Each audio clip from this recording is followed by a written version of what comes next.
할렐루야. 귀한 예배 오신 여러분 진심으로 환영하고 축복합니다. 또 부득이해서 가정에서 영상으로 예배 드리는 분들도 환영하고 축복합니다. 우리 옆 사람과 더불어 인사합시다. 잘 오셨습니다. 예배 승리합시다. 하나님은 영이시니 예배하는 자가 성령과 진리로 예배할진지라 하셨습니다. 이제 여러분 모두를 성부와 성자와 성령 이름으로 진심으로 예배 초대합니다. 다 같이 신앙 고백하심으로 주일 예배 시작하겠습니다. 전능하사 천지를 만드신 하나님 아버지를 내가 믿사오며 그 외아들 우리 주 예수 그리스도를 믿사오니 이는 성령으로 잉태하사 동정녀 마리아에게 나시고 본디오 빌라도에게 고난을 받으사 십자가에 못 박혀 죽으시고 장사한 지 사흘 만에 죽은 자 가운데서 다시 살아나시며 하늘에 오르사 전능하신 하나님 우편에 앉아 계시다가 저로로서 산 자와 죽은 자를 심판하려 오시리라. 성령을 믿사오며 거룩한 공예와 성도가 서로 교통하는 것과 죄를 사하여 주시는 것과 몸이 다시 사는 것과 영원히 사는 것을 믿사옵나이다. 아멘. 자리에 앉으시고 찬송가 57장을 부르시겠습니다.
이 시간에는 우리를 대표해서 정은희 권사님 기도하시겠습니다. 다 같이 기도하시겠습니다.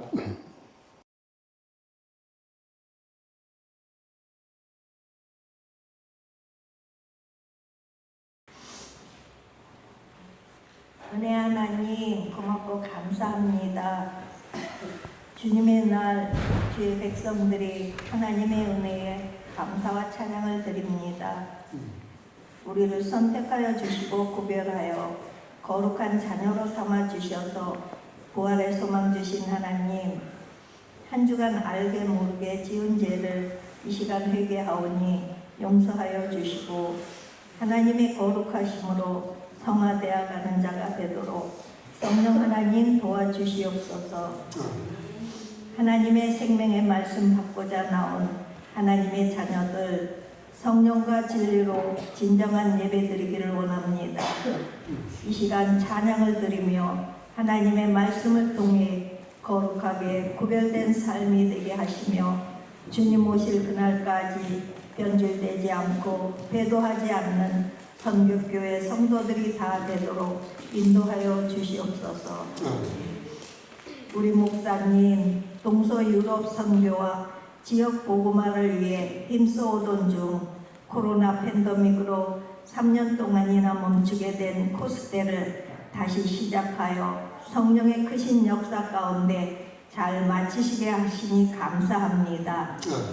목사님께 하나님의 지혜를 얻게 하시고 성령의 기름 부음이 넘쳐 흐르게 하소서. 그리하여 하나님의 시간표와 반드시 속히 되어질 말씀을 전하며 능력의 목자로 세워주시옵소서. 목사님 본당 예배와 영상 설교와 수요 말씀과 금요 말씀을 주관하고 준비하실 때에 어둠의 권세가 틈타지 않게 하시고 하나님의 말씀에 파수꾼으로 갑절의 영감을 더하소서. 저희 교회가 성령의 열매가 넘치는 교회로 세워주시옵소서. 은혜의 하나님 감사합니다.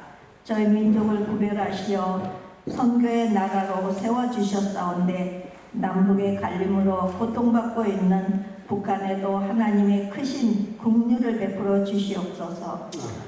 이 시간 말씀 받을 때 양과 목자가 한 마음이 되게 하시며 주님의 보혈에 의지하여 주님 강림하실 때에 모두가 들림받는 역강된 자로 설 수 있도록 성령 하나님 도와주시옵소서. 예배를 돕는 성가대를 비롯하여 모든 손길들을 축복해 주시옵소서. 만왕의 왕으로 오실 예수님 이름 받들어 기도드렸습니다. 아멘.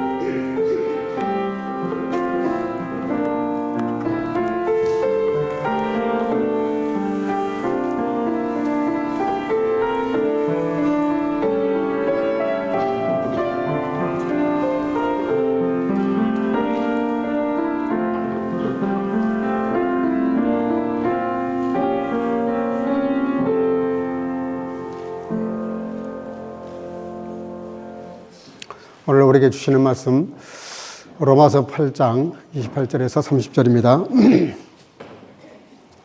오늘도 함께 다 같이 읽겠습니다. 28절 봅니다. 우리가 알거니와 하나님을 사랑하는 자 곧 그 뜻대로 부르심을 입은 자들에게는 모든 것이 합력하여 선을 이루느니라. 하나님이 미리 아신 자들로 또한 그 아들의 형상을 본받게 하기 위하여 미리 정하셨으니 이는 그로 많은 형제 중에서 맏아들이 되게 하려 하심이니라. 또 미리 정하신 그들을 또한 부르시고 부르신 그들을 또한 의롭다 하시고 의롭다 하신 그들을 또한 영화롭게 하셨느니라. 아멘. 잘 앉으시고 이 시간에 성가대 찬양을 통해서 영광을 올리겠습니다.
감사합니다. 우리 영광의 박수 크게 한번 올리겠습니다. 할렐루야.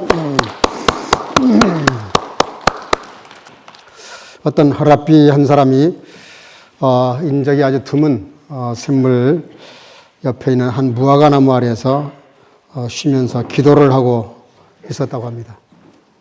근데 거기 자기 눈앞에서 순식간에 엄청난 일이 벌어지게 되는 장면을 보게 됩니다. 그거는 한 나그네가 와서 생물가에서 물을 마시고 급히 갔는데 지갑을 떨어뜨리는 거예요.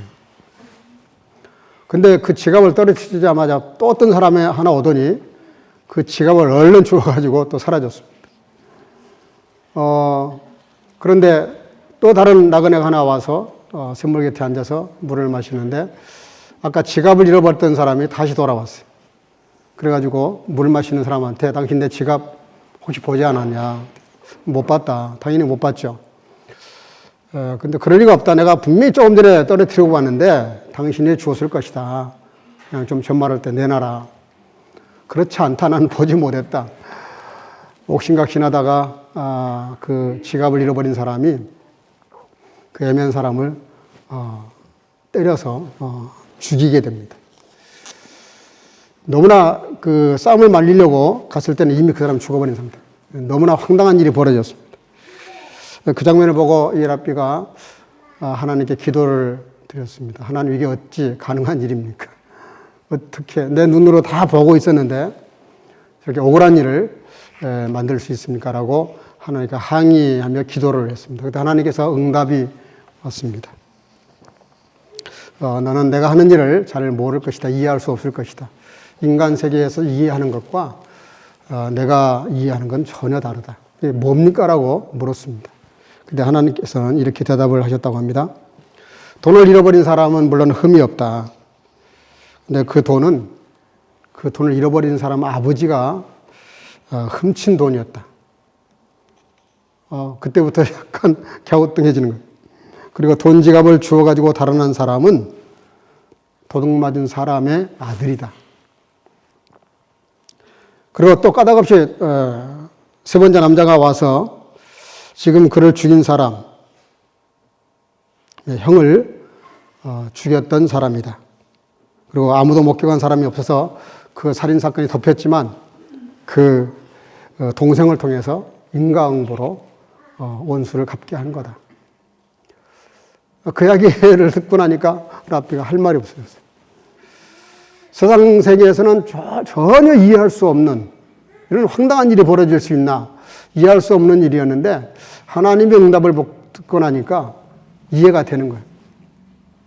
다 이렇게 인과응보, 이미 전에 저질렀던 그런 사람들의 후손들이 결국은 그 일을 갚게 됐다. 뭐 그런 얘기입니다. 심는 대로 거둔다고 하는 자연 법칙도 말하고 있지만 모든 것이 합력해서 선을 이룬다는 뜻을 우리에게 교훈하고 있는 그런 이야기입니다. 룻기서에 보면 여러분들 너무나 잘 아시죠? 룻기서. 룻이 그 시어머니를 따라서 낯설고 물서른 이스라엘 땅에 와서 살게 됐을 때 너무 가난하니까 그 며느리가 밭에 가서 이삭을 주워가지고 그 시어머니를 봉양하는 사건을 너무나 우리가 잘 압니다. 근데 룻기서 2장 3절 4절에 보면 이렇게 기록하고 있습니다. 룻이 가서 베는 자를 따라 밭에서 이삭을 줍는데 우연히 엘리멜렉의 친족 보아스에게 속한 밭에 이르더라. 마침 보아스가 베들레헴에서 붙어와서 베는 자들에게 이르되 여호와께서 너희와 함께 하시기를 원하노라. 그들이 대답하되 여호와께서 당신에게 복 주시기를 원하나이다. 여기 3절에 룻이 그 보아스 밭에 이삭을 줍는 일을 놓고 우연이라는 말을 써요. 우연히. 많은 밭이 있는데 그 밭 중에 한 밭을 갔는데 그게 우연히 갔는데 그게 보아스 밭이었다는 거죠. 근데 마치 그 이삭을 줍고 있는 그 룻을 본문은 뭐라고 말하냐면 4절에 마침 보아스가 이삭 줍는 그 룻을 봤다는 거예요. 이게 본문에 나오는 우연이라는 말과 마침이라는 말, 이 두 부사가 나오는데요. 여기 우연이라는 말은 헬라어로 미크레라고 하는 말입니다. 미크레. 돌발적으로 예상하지 못한 그런 뜻입니다. 근데 마침이라는 뜻은 헬라어로 힘내라는 말을 쓰는데 바로 지금 여기 필연을 말하고 있어요. 우연과 필연이 만나는 순간입니다. 우리 인간 세계에서는 이 사건을 놓고, 이 부사를 놓고, 우연히 필연적으로 이렇게 우리는 해석을 해요. 근데 하나님의 나라에서는 전혀 다르게 해석을 합니다.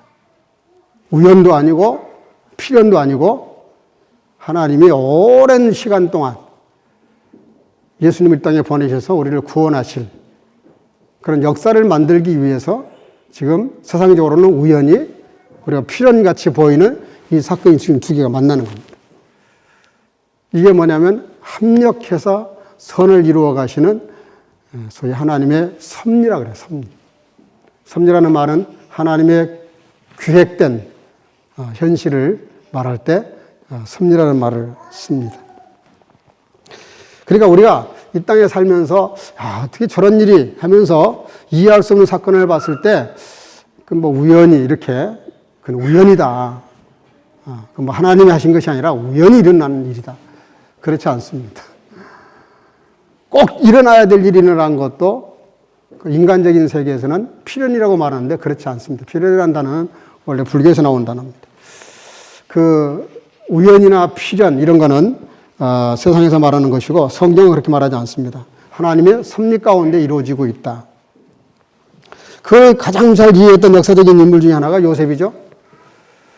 형들에 의해서 팔렸지만 이런저런 일을 겪은 다음에 애굽의 총리가 되죠. 나중에 형들이 곡식을 사러 왔을 때 그 애굽의 총리가 자기가 팔아넘겼던 동생이라는 사실을 알고 소스라치게 놀라잖아요.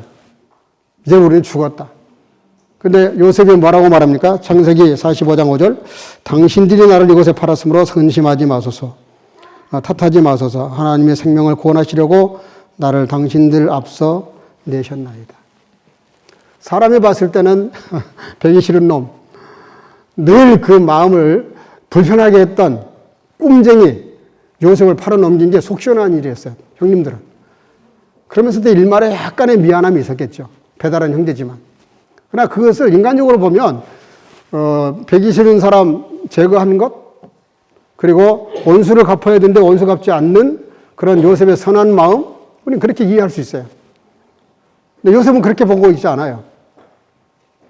형님들이 알게 팔았던, 모르고 팔았던 하나님의 깊은 역사, 하나님의 깊은 섭리, 그런 가운데 팔았다는 거죠. 그리고 내가 여기까지 와서 이렇게 총리가 된 것도 내가 뭘 잘해서가 아니라 하나님이 당신들 날 판 것이 당신들이 판 것이 아니라 하나님이 팔게끔 허락을 했다는 것이고, 이렇게 총리가 된 것도 하나님이 허락하신 축복이라는 것이고, 모든 걸 하나님의 입장에서 받아들이고 있어요. 그거를 하나님의 섭리라고 말합니다. 오늘 본문이 말하고 있는 합력해서 선을 만드는 역사. 여러분들, 그러니까 우리가 좀 힘들고 어렵고 이해할 수 없는 사건을 만날 때 너무 낙심할 필요가 없어요. 믿음의 사람들은 좀 길게 보셔야 됩니다. 길게 보면 그 불행한 일이 얼마 지나서 행복으로 바뀔 수 있고요. 축복이 될 수도 있어요. 또 뭐 지금 너무 좋은 일을 만났다고 너무 좋아하지 마세요. 그게 언제 또 뒤집어질지 모릅니다. 믿는 사람들은 겸손할 필요가 있어요. 하나님의 긴 역사를 이해하고 그리고 모든 걸 하나님의 관점에서 받아들이는 그걸 신앙이라고 말합니다. 원수는 사람을 지혜롭게 한다는 말이 있습니다. 누군가가 나를 어렵게 하고 힘들게 하고 고통을 줄 때 우리는 그 사람의 한 일 때문에 고민하게 되고 밤잠을 못 자게 되고 생각을 많이 하게 돼요. 근데 놀라운 건 반전이죠. 지혜를 얻게 돼요. 지혜를. 사람이란 게 이런 거구나 깨닫게 되죠. 그래서 뭔가 대처할 수 있는 더 좋은 아이디어가 생기게 돼 있어요. 그래서 토인비, 역사학자 토인비는 그렇게 말을 했어요. 역사를 어떻게 했냐면 도전과 응전. 코로나 때문에 얼마나 많은 고통스러운 일이 있었어요. 그러나 그 코로나 때문에 많은 걸 깨닫게 했잖아요. 우리가 대면 예배 드리는 게 이게 일상이 아니구나. 이게 보통 일이 아니었구나. 사람들이 그렇게 많은 만남이 있는데 그 만남이 별로 의미가 없었던가 보다. 하나님이 별로 의미 없는 만남들을 해쳐버린 거죠. 마치 바벨탑을 쌌을 때 언어를 혼잡케 해서 사람들이 모여서 도모하는 일이 하나님 싫어하는 일을 자꾸 하니까 그걸 못하게 막으신 것처럼 코로나도 우리에게 또 지구촌에 많은 의미를 부여하고 생각하게 만들었어요. 언제든지 우리가 사는 이 세상은 언제든지 어느 때고 어떤 일이 벌어질지 모른다는 사람을 긴장하게 만드는 일이 됐죠. 바울 사도는 이해할 수 없는 일이 있었습니다. 죽어가는 사람도 살리고요. 웬만한 환자는 다 살렸습니다. 축복 한마디로, 안수기도 한마디로, 하나로. 근데 정작 자기는 죽을 병에 걸렸는데 이거를 놓고 3번 금식 기도를, 작심 기도를 했는데 하나님이 치료를 안 해주시는 거예요. 요즘 말로 말하면 목사가 안수 기도하면 병자들이 다 낫는데 정작 목사는 자기 병 하나 못 고치는 거예요. 누가 그걸 이해하겠어요? 이 목사님의 은혜가 없네. 이 목사 밑에 내가 신앙생활을 해야 되나? 이런 고민하게 되죠. 그런 일이 바울 사도에게 벌어지고 있는 거예요. 하도 괴로우니까 하나님께 기도를 했는데 답이 뭡니까? 나의 은혜가 너에게 족하다, 만족하다. 딴소리 하지 마라. 그런 얘기죠. 이해가 됩니까, 여러분들? 이해가 안 되는 일입니다. 그러니까 우리가 인간사, 우리가 살아가면서 이해 안 되는 일이 있을 때 여러분들을 엎드리셔야 돼요. 기도하셔야 돼요. 말씀을 들여다봐야 되고요. 하나님의 뜻이 뭘까? 이렇게 생각해 가면 성령 충만한 사람이에요.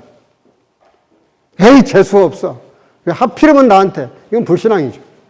신앙 있는 사람들은 그런 일이 있을 때 늘 하나님 쪽으로 가요. 성령 충만한지, 인간 충만한지, 사람이 충만한지를 알고 싶으시면 그런 일을 만날 때 어느 쪽으로 내 생각이 가느냐가 결판을 냅니다. 오늘 본문은 하나님의 자녀들을 구원하시고 그리고 그 끝이 어떤 자리로 인도하는데 5단계를 말해요. 미리 아시고, 미리 정하시고, 부르시고, 의롭다 하시고, 영화롭게 하셨다. 우리 믿는 사람들이 필근인이죠. 이렇게 나그네 인생을 살아가지만 우리에게 하나님은 여러분 하나하나에게 이런 하나님의 깊은 작정함이라는 게 있어요. 작정함. 정하신 게 있어요. 너무 참 은혜가 되는 얘기죠. 뭐라 그래요? 미리 아시고. 우리는 모르지만 주님은 다 아십니다.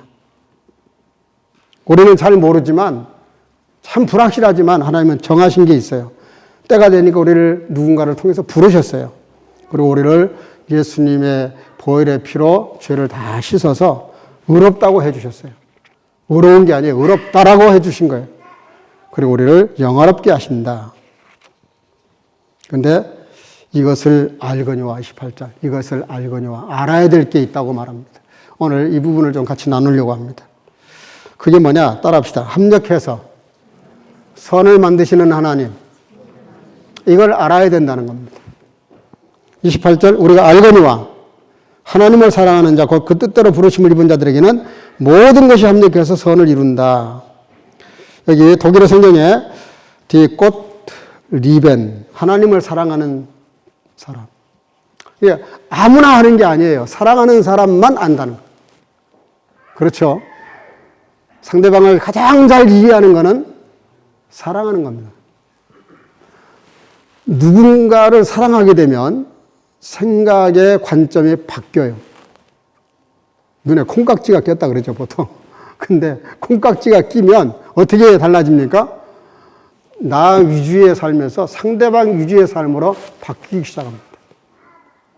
내가 좋아하는 음식이 아니라 상대방이 뭘 좋아해, 어떤 음식을 좋아하는지, 어디 가는 걸 좋아하는지, 무엇 하기를 좋아하는지. 그냥 상대방 생각으로 온통 이게 바뀌어요. 그게 사랑의 특성입니다. 그래서 어떤 사람에게 이런 은혜가 오느냐? 하나님을 사랑하는 사람. 하나님을 사랑하는 사람은 어떤 일이 벌어지느냐? 알레 딩에 좀 베스텐 딘넨 그랬어요. 그 말이 어떤 경우에도 어떤 경우에도 좋게 만드신다는 거예요. 하나님을 사랑만 한다면. 그렇지 않겠어요?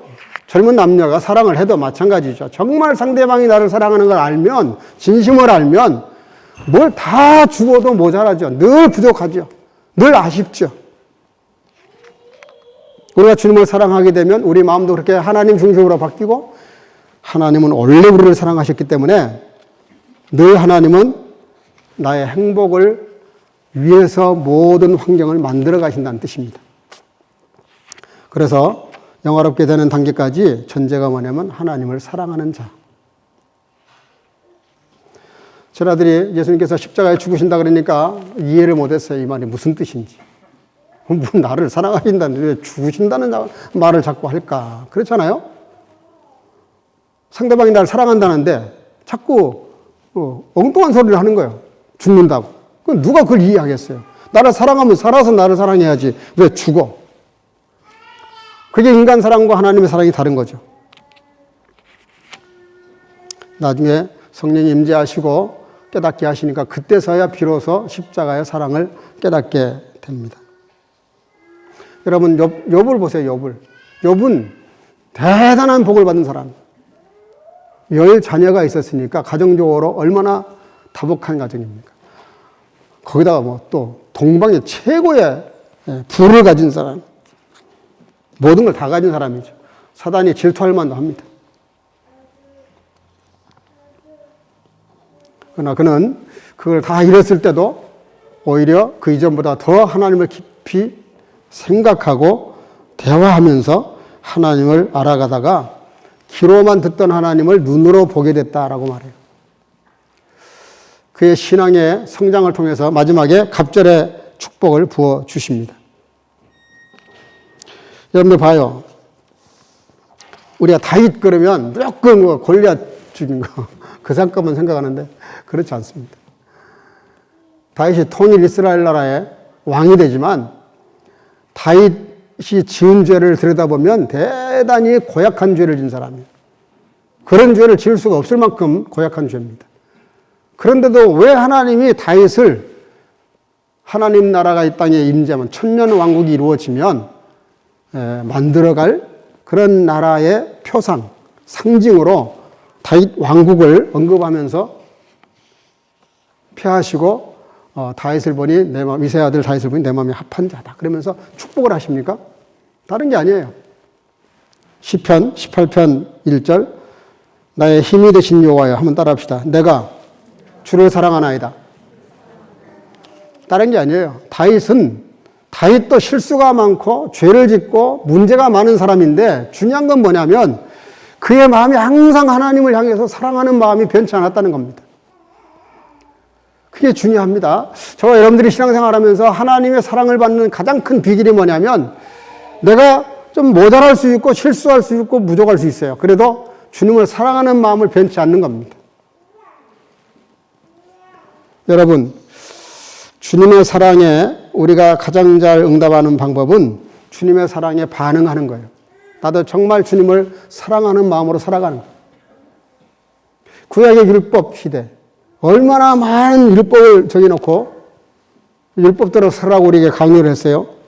근데 그 모든 율법의 굴레를 예수님이 다 완성하셔서 구원의 은총을 주셔서 믿음으로 감사하면서 은혜로 살도록 인도하신 그 은혜에 감사하면서 그 사랑에 반응하는 삶. 그게 진짜 그리스도인의 삶이죠. 두 번째는 우리가 꼭 알아야 될 게 있는데요. 28절 30절에 그 뜻대로 부르심을 입은 자들 또 미리 정하신 그들을 또한 부르시고 그런 말씀이 나옵니다. 두 번째는 하나님이 저와 여러분들을 부르셨다는 것. 이 불러주셨다는 게 얼마나 큰 축복인지 몰라요. 제가 한국에서 대통령들에게 오면 늘 그 대통령 리셉션에 초대를 받아서 참석을 했었는데 그 중에 독일 대통령 로만 헤어쪽 대통령이 한국을 방문하기 전에 저한테 초대장을 보냈더라고요. 야, 그래도 그 독일 대통령이 초대장을 보내가지고 궁에 오라니까 기분이 좋았어요. 양복을 잘 차려입고 갔는데 대통령 궁을 갔는데 정말 기분이 좋더라고요.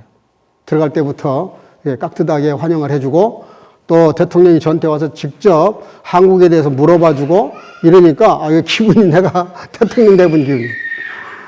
그 레벨이 갑자기 내 스스로가 이렇게 뭔가 아무것도 아닌데도 불구하고 격상이 되는 기분이었어요. 대통령 궁안에 들어가 보니까 밖에서만 봤던 것하고 그 안을 들어가 보니까 어마어마하게 의리하게 잘 해놨는데 기분이 굉장히 좋았어요. 여러분, 한 나라의 대통령이 초대를 해줘도 기분이 나쁘지 않아요. 정말 좋습니다. 예, 음식도 정말 정갈하게 잘 차려놓고. 우리 하나님이 저와 여러분들 초대하셨다는 말을 잘 실감을 못 하실 거예요. 그렇죠? 이 땅에 뭐 천년왕국이 이루어져서 우리가 왕노릇하는 그런 세계에 들어가기 전에는 상상이 잘 안 되실 거예요. 그런데 오늘 본문이 뭐라고 말하냐면 29절. 하나님이 미리 아신 자들로 또한 그 아들의 형상을 본받게 하기 위하여 미리 정하셨으니 이는 그로 많은 형제 중에서 맏아들이 되게 하려 하심이라. 이게 무슨 얘기냐면요. 저와 여러분들을 형제로 불러주셨다. 그런 뜻입니다. 우리 모두의 맏아들. 저와 여러분들은 그 아래의 동생들. 그런 뜻이에요. 그리고 우리를 예수님의 반열에 세워주셔서 우리를 주님의 형제로, 예수님의 형제로 불러주셨다. 주님은 우리를 향해서 친구라. 목숨을 내줄 만한 친구다라고 그렇게 칭호를 하셨어요. 그래서 그 결론이 뭐냐, 30절. 또 미리 정하신 그들을 또한 부르시고 부르신 그들을 또한 의롭다 하시고 의롭다 하신 그들을 또한 영화롭게 하셨다. 여러분들, 주님이 우리를 애호하시고 대우하시는 것이 대통령궁에서 나를 초대해가지고 이렇게 환영해주고 뭐 이렇게 악수 한번 하고 대화, 이런 게 아니란 말이에요. 상상도 할 수 없는 그런 영광스러운 자리로 우리를 부르셨다고 말하십니다. 표현이 맞을지 모르겠는데요. 우리나라 부모님들처럼 자식 사랑을 무분별하게 사랑하는 분들이 없어요. 이게 정상이 아니야. 노말이 아니야. 그렇죠.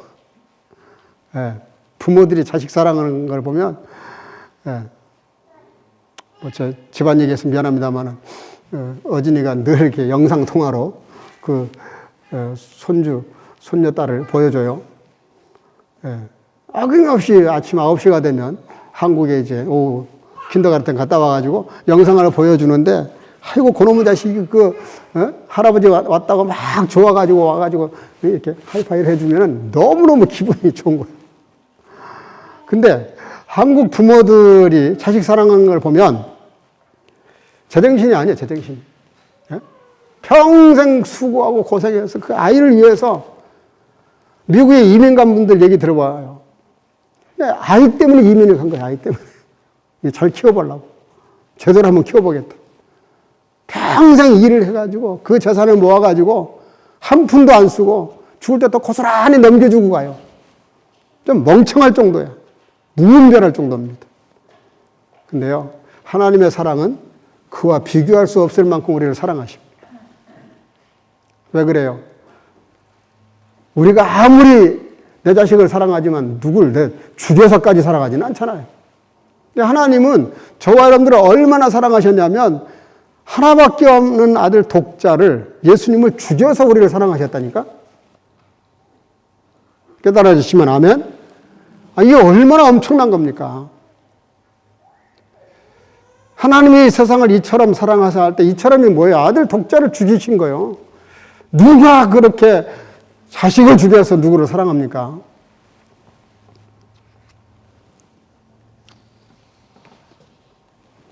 여러분들, 우리를 영화롭게 만드시려고 아들을 죽여서 우리를 영화롭게 만들었다는 겁니다, 오늘 본문이.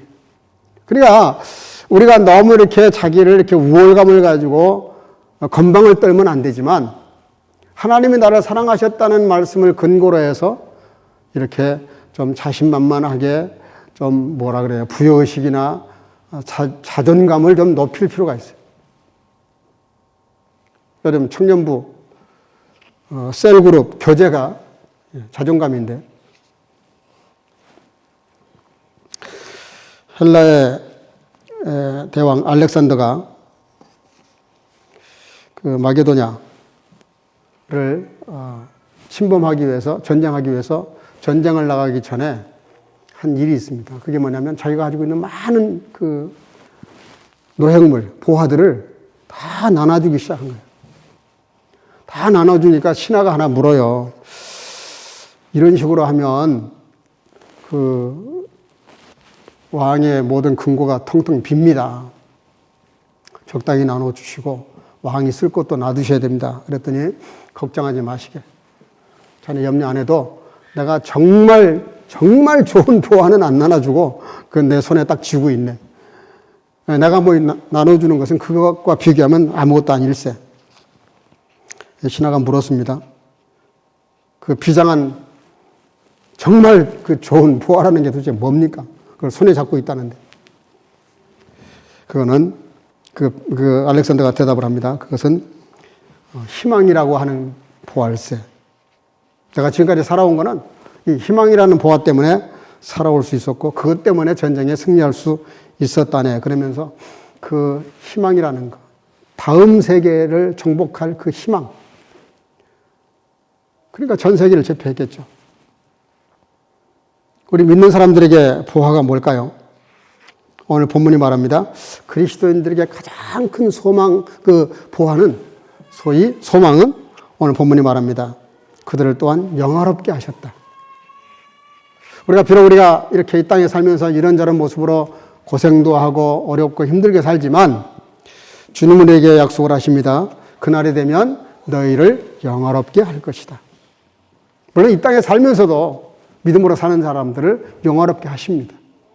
근데 우리가 이 땅에 속한 것이 아니라 영원한 나라에 속한 것들로 영화롭게 하신다는 거죠. 앞에 말씀을 전하다가 좀 모자란 부분을 보충한다면 협력해서 선을 이룬다는 말씀, 그 단어가 그 합력이라는 말이 시네르 게오라고 하는 헬라어를 씁니다. 이게 무슨 뜻이냐면 동역자로 협력한다 그런 뜻이에요. 마치 이런 겁니다. 기러기 떼가 날아갈 때 이 V자를 그리면서 날아갑니다. 근데 제일 앞에 선 우두머리 리더가 날개짓을 하게 되면 그 파장이 뒤에 따라가는 그 새들이 대단히 덜 이게 힘을 들이게 한다 그래요. 그래서 그 에너지가 약 70% 정도 축적이 된답니다. 혼자 날아갈 때 100km를 간다 그러면은 V자를 그리면서 배열을 만들어서 날아가게 되면 700km를 날아간다 그런 뜻이죠. 7배나 더 멀리 날아갈 수 있다는 거. 그런 뜻이 아니네요. 100km를 날아간다 그러면은 70km를 더 날아갈 수 있다는 거예요. 170km. 70%니까. 앞에 간 새가 제일 힘들긴 해요. 지치면 제일 뒤에 따라오던 새가 체인지를 합니다. 자리를 바꿔요. 그렇게 해서 계속해서 이 대열을 유지합니다. 이게 합력한다는 뜻입니다. 조금 더 힘든 사람이 있고 좀 덜 힘든 사람이 있어요. 그렇잖아요. 신앙생활도 마찬가지잖아요. 교회 좀 중직이 되면 조금 더 많은 일을 해야 돼요. 처음 교회를 나오면 그냥 이렇게 서로 베푸는 은혜와 사랑들을 이렇게 받는 것도 은혜예요.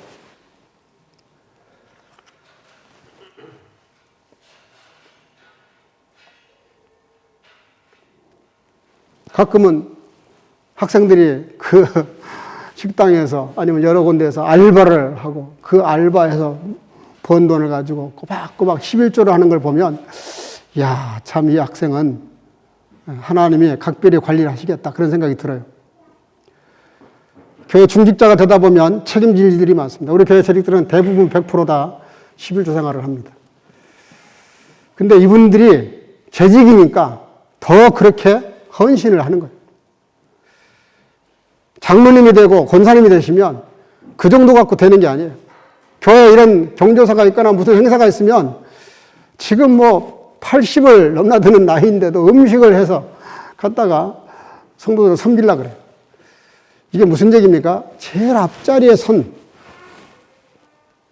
비둘기 떼와 같은 갈매기 떼와 같은 그런 것이죠. 여러분들 나무의 기둥이요. 5 곱하기 10cm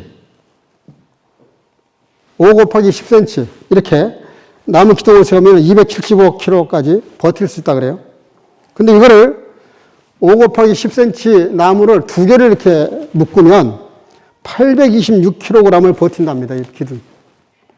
근데 그 사이에 못을 박아가지고 밀착을 시켜가지고 묶어놓으면 무려 2213kg의 무게를 버틸 수 있다고 물리학자들이 말을 합니다. 건축학자들이 말을 합니다. 이걸 가리켜서 소위 시너지 효과다 그렇게 말해요. 시너지 효과. 시너지라고 하는 말은 일반적인 계산을 뛰어넘어서 부수적으로 이렇게 얻어지는 효과를 말을 해요. 앞에 서서 헌신하는 분들이 계시니까 저는 정말 우리 교회 장로님들, 우리 권사님들 볼 때마다 기도할 때마다 때로는 막 눈물이 나요. 얼마나 참 헌신적으로 지금까지 수십 년 동안 변함없이 누가 알아주든 알아주지 않든 헌신하고 봉사하는 모습을 보면 대단하다는 생각이 듭니다. 고린도전서 16장 16절 이 같은 자들과 또 함께 일하며 수고하는 모든 자에게 복종하라. 그래서 앞에 선 그 기러기, 제일 앞에 선 기러기를 위해서 뒤에 기러기들이 소리를 지르면서 응원을 한다 그래요. 우리는 잘 모르는데 세를 연구한 사람들에 의하면 그렇게 말을 합니다. 그러니까 서로 밀어주고 당겨주고 이렇게 하면서 협력하는 것. 그런데 중요한 건 우리에게 때로 힘이 모자란단 말입니다. 벅차단 말입니다. 본문 앞에 26절에 이와 같이 성령도 우리 연약함을 도우시나니 우리 다 같이 한번 읽어볼까요? 시작.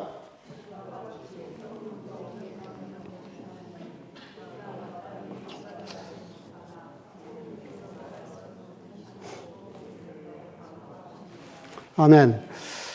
우리 믿는 사람들이 신앙생활을 오래 했음에도 불구하고 빌바를 잘 알지 못한대. 빌바를. 기도를 하는데 뭘 기도해야 될지를 모른다. 그렇게 말씀을 하십니다. 예수님에게 직접 훈련받고 배웠던 제자들이 길바닥에서 싸움질을 하죠. 우리 12명 중에서 누가 제일 탑이냐. 유치한 싸움을 했어요. 그때 예수님께서 어린아이 하나를 세워놓고 하나님의 나라는 그게 아니다. 이 어린아이처럼 겸손하게 낮아져서 섬기는 사람이 제일 높은 사람이다. 제일 훌륭한 사람이다. 그렇게 말씀하셨어요. 뭐 우리는 앞에서 폼 잡고 뭐 이렇게 하면은 그게 제일 높고 큰 자리인 줄 알아요. 그렇지 않다는 거예요. 하나님의 나라는. 그러니까 하나님 나라 가면 목사가 제일 상을, 꼬라지 같은 상을 받을지도 몰라요. 개털모자 정도 하나. 오히려 내색하지 않고 편하지 않고 은밀하게 때로는 이렇게 아무도 모르는데 화장실에 청소를 한다든지 뭐 코로나 걱정이 되니까 손잡이 한번 알코올로 닦아준다든지 또 우리가 알게 모르게 헌신하고 수고하고 이런 분들이 더 큰 상을 받게 되는 거죠. 예수님께서 뭐라 그래요? 마태복음 20장 22절 너희가 구하기는 구하는데 너희가 지금 구하는 것이 무엇을 뜻하는지 알지 못하는도다. 제자들의 어머니 야고보와 요한의 어머니가 예수님께 주님이 이 땅에 로마를 부시고 그런 식민지에서 벗어나서 왕국을 만들면 내 아들을 오른쪽 왼쪽에 앉혀달라 그러니까 예수님이 하신 말씀이에요. 하나님의 나라는 자리 다툼하는 자리가 아니란 말입니다. 세상 나라는 그렇게 하지만 그렇지 않다는 거예요. 이런 문제가 왜 생깁니까? 우리가 성령에 의존해서 기도하지 않으면 이런 일이 벌어진다는 거예요. 세상 것을 추구하고 세상 것을 얻으려고 그러고 세상 것을 더 좋은 걸로 안다는 거예요. 이런 말이 있습니다. 온갖 질병이 감기라는 문을 통해서 들어오는 것처럼 신앙생활의 적신호도 기도 생활을 쉴 때 걸리는 병이다. 여러분들 기도가 고장나면 여러 가지 병이 옵니다. 신앙적인 병이 온다는 거예요. 그래서 마지막에 뭐라고 말하냐면 성령께서 우리가 빌바를 못할 때 그 빌바를 가르쳐 주셔서 바로 구하게 하신다. 그래서 결론이 뭡니까? 이렇게 해서 합력해서 선을 이루어 가시는 하나님. 오늘 말씀의 총론입니다. 저 여러분들이 열심히 부지런히 살아야 되지만 내 삶 속에 주님이 알게 모르게 개입하고 계신다는 사실을 믿고 담대하게 기쁘고 감사함으로 하나님의 선을 이루어가는 삶에 호응하는 저와 여러분들 되시기를 주 이름으로 축복합니다. 기도하겠습니다. 사랑과 은혜가 충만하신 아버지 은혜 감사합니다. 오늘도 주 앞에 나와 예배하는 시간에 합력해서 선을 이루어 가시는 하나님의 섭리를 생각할 수 있도록 은혜 베풀어 주신 아버지 하나님, 나의 모든 삶과 행동과 모든 일들 속에 주님이 깊이 개입하셔서 이 모든 것들이 합력하여 선을 이루어 가실 것이라고 하는 믿음을 가지고 결국은 나를 영화롭게 만들어 주실 그 하나님의 신앙의 프로그램에 우리가 동참함으로 늘 기도하고 깨어 강구하는 가운데 이 아름다운 삶을 만들어가기에 부족함이 없도록 하나님과 동역하는 자가 될 수 있도록 축복해 주시기를 간절히 소나옵고 예수님 이름으로 기도하옵나이다. 아멘. 찬송가 457장을 부르면서 준비하신 예물을 드리도록 하겠습니다.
살아계신 아버지 하나님 은혜 감사합니다. 오늘도 주 앞에 나와 예배하는 시간에 여러 모습의 예물을 드렸습니다.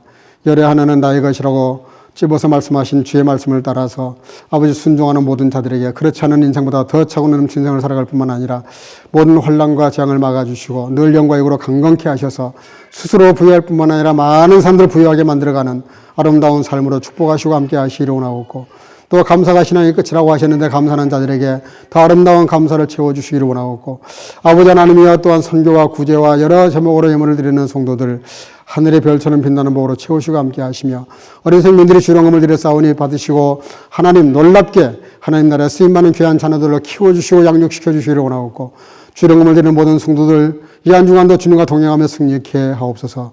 예수님 이름으로 간절히 축복하고 봉헌하며 기도하옵나이다. 아멘. 몇 가지 안내 말씀을 좀 드리겠습니다. 네, 오늘도 이렇게 대면 예배 오셨는데 요즘 감기 환자가 좀 많은 것 같습니다. 빠진 분들 좀 연락해 주시기를 바라고요. 또 영상으로 예배 드린 분들도 축복합니다. 가능하면 다 나와서 예배 드릴 수 있기를 바라고 지금은 사순절 기간인데 더 많이 기도하시면서 주님의 고난을 생각하면서 묵상하는 시간 될 수 있기를 바랍니다. 오늘 예배 마치면 청년부 셀그룹이 있습니다. 우리 권사님 한 분이 육개장을 끓여오신 것 같은데 식사한 다음에 청년부 셀 모임을 갖도록 그렇게 하겠습니다. 다음 주 예배 마치면 이 자리에서 정기재직회로 모이겠습니다. 4월 둘째 주가 부활주일인데요. 성만찬과 또 세례식과 입교식이 있습니다. 해당되는 분들은 저에게 말씀해 주시기를 바랍니다. 예, 우리 유재열 권사님 남편 두 분 장례 예배를 기억하시기를 바라고요. 많이 참석해 주시기를 바랍니다.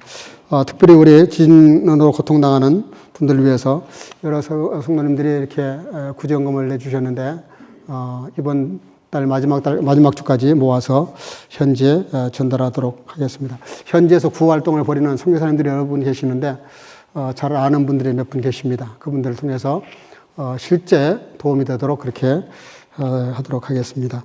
여러분들 선절 기간인데 금식도 좀 하시고 이러면서 좀 생활비 아껴서 구제연금을 할 수 있기를 바랍니다.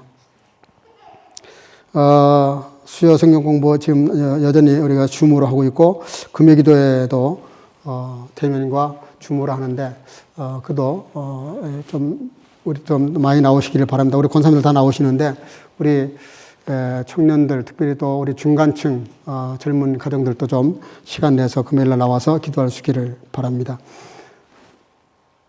예, 우리 옆 사람과 더불어 인사합시다. 합력해서 선을 이루는 삶을 삽시다. 주 이름으로 사랑하고 축복합니다. 예.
비어비스나 아버 다스텐넨 디 꽃을 이벤 알레 딩에 춤베스텐 딘넨 덴넨 디나흐뎀 후아자츠 베로펜 진드 디 그나데 운자라세 하른 예수스 그리스토스 운트들 리베 꽃테스 운트디 게만숍사 하일겐 가이스테스 자이밋 오이시 알렌 아멘.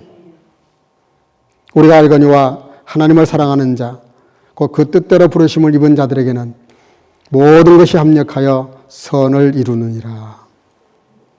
이제는 우리 구주 예수 그리스도의 놀라우신 은혜와 아버지 하나님의 극진하신 사랑하심과 성령의 교통으로 충만케 하심이 현실이 아무리 힘들고 어렵더라도 하나님의 섭리를 믿으며 합력해서 선을 이루어가는 삶을 살아가기를 마음속에 결단하고 돌아가는 여기 모인 모든 성교가족과 주의 지처들과 또 영상으로 예배하는 모든 주의 자녀들 머리마다 이제로부터 영원토록 함께 있을지어다.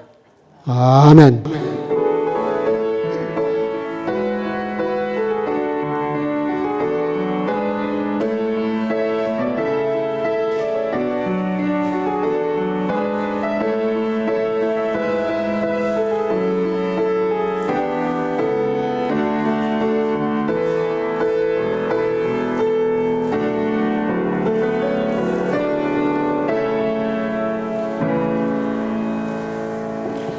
네, 잠깐만 자리 앉으시고요. 우리 지난주에 오원혜 집사님 또 릴리 자매님 생일이었습니다. 잠깐 일어나시고 반주 좀 바꿀까요? 네. 우리 저 뒤에 릴리 자매님 또 우리 여기 오원혜 집사님 생일 축하하겠습니다.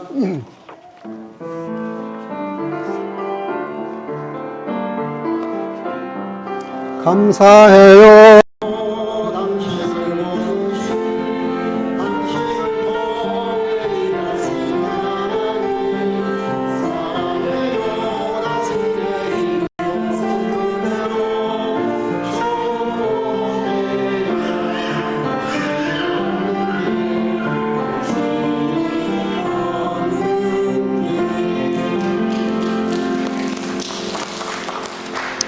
하나님 감사합니다.